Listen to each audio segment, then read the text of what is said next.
অল্প একটু সুজি আর একটা পাকা আম দিয়ে খুব সহজে বাড়িতেই বানিয়ে ফেলুন ম্যাঙ্গো কেক।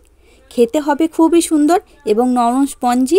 তাহলে চলুন আজকে এই সুন্দর কেক রেসিপিটাও খুব সহজভাবে আপনাদের সঙ্গে শেয়ার করে নিই। কেক বানানোর জন্য এখানে নিয়ে নিচ্ছি 1 বাটি সুজি। এবার এই সুজিটাকে আমি একটু গুঁড়ো করে নেব। তো খুব বেশি পাউডার করলে হবে না, একটু দানা দানা থাকতে হবে, তবে কিন্তু ভালো লাগবে খেতে। আর ওই বাটিরই নিয়ে নিচ্ছে 1 বাটি মতো চিনি। এবার চিনিটাকেও সুজির সাথে দিয়ে দিচ্ছি, দুটোকে একসাথেই আমি একটু গুঁড়ো করে নেব। তো আপনারা যেমন মিষ্টি খাবেন এখানে সেরকম অনুযায়ী চিনির পরিমাণটা কম বেশি করে নেবেন। এবার এই দুটোকে আমি একটু গুঁড়ো করে নিয়ে আসছি। আর এদিকে একটা পাকা আম নিয়ে নিয়েছি। এবার আমটাকে আমি ভালো করে ছাড়িয়ে নিচ্ছি। একটা আম দিলেই যথেষ্ট পরিমাণে তৈরি হয়ে যাবে। আপনারা চাইলে কিন্তু আমটাকে খোসা ছাড়িয়ে তারপর কেটে নিতে পারেন। আমি এইভাবে একটু স্লাইস করে কেটে নিচ্ছি।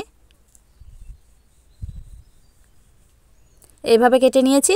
এবারে চাকুর সাহায্যে লম্বা লম্বা করে কেটে নিচ্ছি, দিয়ে এইভাবে কেটে নিচ্ছি। এই দেখুন এইভাবে কিন্তু খুব সহজেই এটা বেরিয়ে চলে আসবে। একটা চামচ নিয়ে এবার এগুলোকে আমি এইভাবে বার করে নিচ্ছি। তো আপনাদের যেটা সুবিধা মনে হবে আপনারা ঠিক তেমনভাবে আমের পিউরিটা বার করে নেবেন। এবার বাকি আমটাকেও আমি ঠিক এই একইভাবে আমের পিউরিটা বার করে নেব। সব আমগুলোকে কিন্তু আমি কেটে নিয়েছি, এগুলোকেও পেস্ট করে নেব একটু। এই দেখুন চিনি আর সুজির আমি গুঁড়ো করে নিয়ে চলে এসেছি।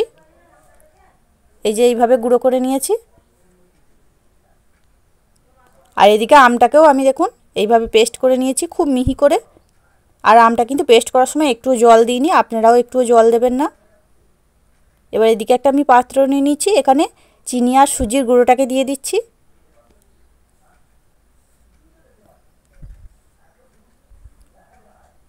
এবার দিয়ে দিচ্ছি 1 কাপ সাদা তেল। আপনারা কিন্তু তেলের পরিবর্তে এখানে ঘিও দিতে পারেন। এবার এইগুলোকে একটু ভালো করে মিশিয়ে নিচ্ছি। আর এদিকে গরুর দুধ নিয়েছি, এটা কিন্তু জাল করে ঠান্ডা করা। এবার অল্প একটু দিয়ে দিলাম। আপনারা চাইলে কিন্তু জল দিয়েও এটা করে নিতে পারেন। যেহেতু এখানে আমের পিউরিটা দেবো তাই দুধটা কিন্তু অল্পই দিতে হবে। এবার ভালো করে এই দুটোকে একটু মিশিয়ে নিচ্ছি। এবার আমের পিউরিটা দিয়ে দিচ্ছি এর মধ্যে।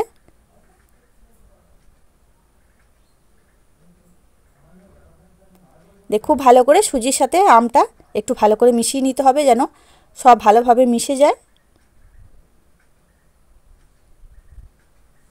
একটু খুব ভালো করে মিশিয়ে নিচ্ছি। আর আমটার কালারটা দেখুন এখনই কত সুন্দর এসছে।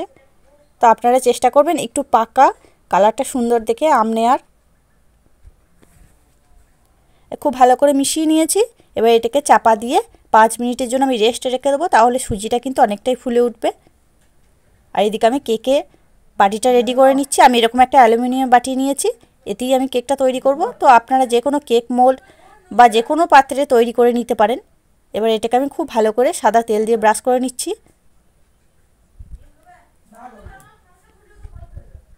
একটু ভালো করে সাদা তেল দিয়ে ব্রাশ করে নেবেন, তাহলে কেকটা কিন্তু খুব সহজে উঠে চলে আসবে। খুব ভালো করে সাদা তেল দিয়ে ব্রাশ করে নিয়েছি। এবার ওপর থেকে শুকনো আটা বা ময়দা ছড়িয়ে দেবেন। আমি আটা ছড়িয়ে দিচ্ছি। আমি কিন্তু যখনই কেক বানাই এইভাবেই বানাই, আমার কিন্তু এতে খুবই সুবিধা হয়। আপনারা চাইলে বাটার পেপার বা এমনি পেপার কেটেও কিন্তু এর মধ্যে দিতে পারেন। আমি কিন্তু কোনো পেপার ব্যবহার করছি না। এইভাবে তেল দেওয়ার পর শুকনো আটা ছড়িয়ে এটাকে রেডি করে নিচ্ছি। বাটি রেডি হয়ে গেছে। আর এদিকে ব্যাটারটাও কিন্তু আমার 5 মিনিট হয়ে গেছে। দেখুন ঘনত্বটা কিন্তু ঠিক এরকমই রাখতে হবে। সুজিটা কিন্তু অনেকটাই ফুলে উঠেছে। এবার এর মধ্যে দিয়ে দিচ্ছি 1 চামচের মতো বেকিং পাউডার, হাফ চামচের মতো বেকিং সোডা, আর 2 থেকে 3 ফোঁটা একটু ইয়েলো ফুড কালার দিয়ে দিচ্ছি, কালারটা যাতে আরও সুন্দর আছে। আপনারা কিন্তু চাইলে দিতেও পারেন আবার নাও দিতে পারেন, তবে একটু দিলে কিন্তু কালারটা সুন্দর আসে। একটু কালারটা সুন্দর আসার জন্য আমি দিলাম। দিয়ে খুব ভালো করে সব কিছু একসাথে একটু মিশিয়ে নিচ্ছি। দিয়ে একদম যে বাটিটায় আমি কেকটা তৈরি করব সেই বাটির মধ্যে সঙ্গে সঙ্গে ঢেলে দিচ্ছি। আর বেকিং পাউডার বেকিং সোডা দেওয়ার পর কিন্তু বেশিক্ষণ এই ব্যাটারটা রাখবেন না, একদম সঙ্গে সঙ্গে দিয়ে দেবেন। সম্পূর্ণ ব্যাটারটা দিয়ে দিয়েছি। এবার এটাকে খুব ভালো করে একটু ট্যাপ ট্যাপ করে দিচ্ছি, কারণ ভেতরে যদি কোনো বাতাস থেকে থাকে তাহলে সেটা বেরিয়ে যাবে। খুব ভালো করে একটু ট্যাপ ট্যাপ করে নিয়েছি। আর এইদিকে দেখুন আমি এরকম একটা পাত্রে একটু একটা স্ট্যান্ড বসিয়ে অনেকক্ষণ থেকে একটু গরম হতে দিয়েছিলাম, প্রায় 10 মিনিট ধরে গরম হতে দিয়েছিলাম। খুব ভালোভাবে এটা গরম হয়ে গেছে। এবার এর মধ্যে আমি কেকের বাটিটা বসিয়ে দিচ্ছি। আমি কিন্তু এর মধ্যে কোনো লবণ বা বালি ব্যবহার করিনি, আপনারা চাইলে কিন্তু লবণ বা বালিও এর মধ্যে দিতে পারেন। এবার খুব ভালো করে বাটিটাকে একটু বসিয়ে দিচ্ছি, দিয়ে চাপা দিয়ে প্রথমে মিডিয়াম ফ্লেমে এটা 5 মিনিট হতে দিচ্ছি। মিডিয়াম ফ্লেমে এটাকে 5 মিনিট হতে দেব। 5 মিনিট হয়ে গেছে, এবার চাপাটা একটু খুলে দিচ্ছি। এই দেখুন কেকটা কিন্তু অনেকটাই ফুলে উঠেছে। এবার এই কেকটাকে আমি যাতে দেখতে আরও সুন্দর লাগে তার জন্য দেখুন এখানে আমি কিছু কাজু বাদাম নিয়েছি, ঠিক এইভাবে আমি সাজিয়ে দিয়ে দিচ্ছি। তো আপনারা চাইলে কিন্তু যে কোনো ড্রাই ফ্রুটস এখানে ব্যবহার করতে পারেন। আপনারা এখানে কিশমিশও দিতে পারেন, চেরিও দিতে পারেন বা আমন্ডও দিতে পারেন। আমার কাছে এখানে কাজু বাদাম ছিল, আমি এইভাবে কাজু বাদাম দিয়ে সাজিয়ে দিচ্ছি। তারপর কিছু কাজু বাদাম একটু অল্প গুঁড়ো করে নিয়েছি, সেটা মাঝখানে এইভাবে দিয়ে দিচ্ছি, কিন্তু খেতে খুবই ভালো লাগবে মুখে পড়লে। আর কিছু কিশমিশ নিয়েছি, ঠিক এই কাজু বাদামের মাঝে মাঝে একটা করে কিশমিশ দিয়ে দিচ্ছি, এতে কিন্তু দেখতে খুবই ভালো লাগবে। আবারও চাপা দিয়ে এটাকে 15 মিনিট আমি হতে দেব। এই দেখুন 15 মিনিট হয়ে গেছে, কত সুন্দর কেকের কালারটা এসছে দেখুন। একটু চেক করে নিচ্ছি কেকটা হয়েছে কি না। এই যে একটু কিন্তু চাকুর গায়ে লাগেনি, তার মানে কেকটা আমার তৈরি হয়ে গেছে। এবার এটাকে নামিয়ে নিচ্ছি, তারপর ঠান্ডা করে নেব। কেকটা কিন্তু অনেকটাই ঠান্ডা করে নিয়ে চলে এসেছি। আর ঠান্ডা হয়ে যাওয়ার পর দেখুন সাইড দিয়ে কত সুন্দর ছেড়ে যাচ্ছে। এইভাবে দেখুন হাত দিয়ে একটু করে টেনে দিলে কিন্তু খুব সহজেই কেকটা ছেড়ে চলে আসবে। আমি তাও একটু চাকু দিয়ে সাইডগুলো একটু ছাড়িয়ে নিচ্ছি।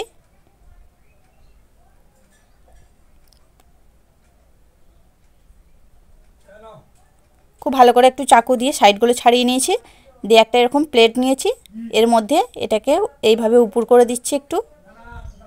আর দেখুন কত সহজেই কেকটা উঠে চলে আসবে। এই দেখুন কতটা সুন্দর হয়েছে, দেখুন কালারটাও কিন্তু দুর্দান্ত এসছে। আর কোনো রকম পেপার মানে তোলার কোনো ঝামেলাই নেই। আর এগুলো যে উপরে আছে এগুলো কিন্তু আটা লেগে আছে, আমি যেহেতু আটা দিয়েছিলাম। এগুলো একটু এইভাবে চাকু দিয়ে একটু সরিয়ে দিলেই হবে। আর কতটা স্পঞ্জি হয়েছে দেখুন, খুবই স্পঞ্জি হয়েছে।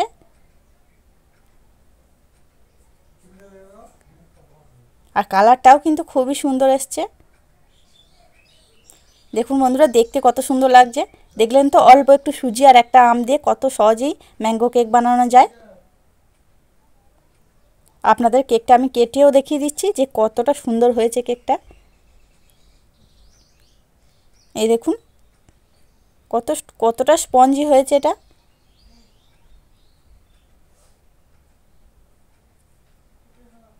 আর কালারটা কিন্তু খুবই সুন্দর এসছে, একদমই স্পঞ্জি। কোনো রকম ডিম ছাড়াও কিন্তু এত সুন্দর কেক বানানো যায়। তো আপনারা কিন্তু এই রেসিপিটা থেকে একবার বাড়িতে বানিয়ে দেখতে পারেন, খুবই সুন্দর হবে বন্ধুরা, কোনো রকম ডিম ছাড়া একদম। তাহলে বন্ধুরা আজকে আমার এই কেকের রেসিপিটা আপনাদের কাছে কেমন লাগলো সেটা কিন্তু অবশ্যই কমেন্টের মাধ্যমে জানিয়ে দেবেন। দেখে যদি একটুও ভালো লেগে থাকে, আপনি যদি নতুন বন্ধু হয়ে থাকেন, একটা লাইক দিয়ে চ্যানেলটিকে সাবস্ক্রাইব করে আমার সাথেই থাকার অনুরোধ রইল। পুরনো বন্ধুদের অসংখ্য ধন্যবাদ প্রথম থেকে আমার সাথ দেওয়ার জন্য। তাহলে আজকের মতো এখানেই, আবারও ফিরে আসছি অন্য কোনো দিন অন্য একটা রেসিপি নিয়ে। ততক্ষণ আপনারা ভালো থাকবেন, সুস্থ থাকবেন, ধন্যবাদ।